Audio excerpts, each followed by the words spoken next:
क्रांतिवीर सुखदेव सिंह, भारत की आज़ादी के लिए बलिदान। सुखदेव सिंह भारत के महान स्वतंत्रता सेनानियों में से एक थे जिन्होंने देश की आज़ादी के लिए अपना सर्वस्व न्योछावर कर दिया। जीवन का आरंभ। सुखदेव का जन्म 15 मई 1907 को पंजाब के लुधियाना में हुआ था। बचपन से ही देशभक्ति की भावना से ओतप्रोत सुखदेव ने ब्रिटिश शासन के अत्याचारों को बर्दाश्त नहीं किया। क्रांतिकारी गतिविधियां। वे Hindustan socialist republican association (HSRA) के सक्रिय सदस्य थे और भगत सिंह, राजगुरु जैसे क्रांतिकारियों के करीबी साथी थे। उन्होंने लाहौर षड्यंत्र केस में अहम भूमिका निभाई थी। बलिदान। लाला लाजपत राय पर हुए लाठीचार्ज का बदला लेने के लिए भगत सिंह, राजगुरु और सुखदेव ने सैंडर्स की हत्या की थी। इसी मामले में उन्हें फांसी की सजा हुई और 23 मार्च 1931 को उन्हें फांसी दे दी गई। सुखदेव सिंह का योगदान। देशभक्ति। उन्होंने देश के लिए अपना सर्वस्व न्योछावर कर दिया। युवाओं को प्रेरणा। वे युवाओं के लिए प्रेरणा स्रोत हैं। स्वतंत्रता संग्राम। उन्होंने भारत के स्वतंत्रता संग्राम में अहम भूमिका निभाई। क्यों याद रखें सुखदेव सिंह को?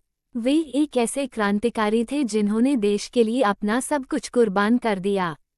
उनकी कहानी हमें देशभक्ति और बलिदान की प्रेरणा देती है। वे हमें याद दिलाते हैं कि आज़ादी आसानी से नहीं मिली, बल्कि कई बलिदानों के बाद मिली। क्या आप सुखदेव सिंह के बारे में और जानना चाहते हैं?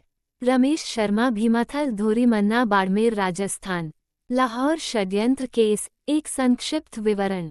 लाहौर षड्यंत्र केस भारतीय स्वतंत्रता संग्राम का एक महत्वपूर्ण अध्याय है। इस घटना ने अंग्रेजी हुकूमत के खिलाफ भारतीयों के क्रांतिकारी भाव को प्रदर्शित किया। क्या हुआ था? लाठीचार्ज और लाला लाजपत राय। 1928 में लाला लाजपत राय पर अंग्रेजी पुलिस ने लाठीचार्ज किया था, जिससे उनकी मृत्यु हो गई। इस घटना ने भारतीय क्रांतिकारियों को आग और बबूला कर दिया। बदला लेने की साजिश। भगत सिंह, सुखदेव और राजगुरु सहित कई क्रांतिकारियों ने लाला लाजपत राय की मृत्यु का बदला लेने की ठानी। सैंडर्स की हत्या। बदले में उन्होंने लाहौर में सहायक पुलिस अधीक्षक J.P. सैंडर्स की हत्या कर दी। मुकदमा। इस घटना के बाद भगत सिंह, सुखदेव और राजगुरु को गिरफ्तार कर लिया गया और लाहौर षड्यंत्र केस चलाया गया।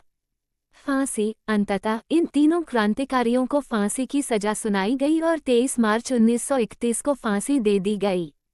इस केस का महत्व। देशभक्ति का प्रतीक। ये केस भारतीयों के देशभक्ति और स्वतंत्रता के लिए बलिदान देने के जज्बे का प्रतीक बन गया। युवाओं को प्रेरणा। भगत सिंह, सुखदेव और राजगुरु देश के युवाओं के लिए प्रेरणा स्रोत बन गए। आज़ादी के आंदोलन को गति। इस केस ने भारतीय स्वतंत्रता संग्राम को नई ऊर्जा दी। आप क्या जानना चाहते हैं? लाहौर षड्यंत्र केस के बारे में और अधिक विस्तृत जानकारी। भगत सिंह, सुखदेव और राजगुरु के बारे में। इस केस के भारत के स्वतंत्रता संग्राम पर क्या प्रभाव पड़ा? आप अपनी जिज्ञासाओं को पूछ सकते हैं। रमेश शर्मा, भीमाथल, धोरीमन्ना।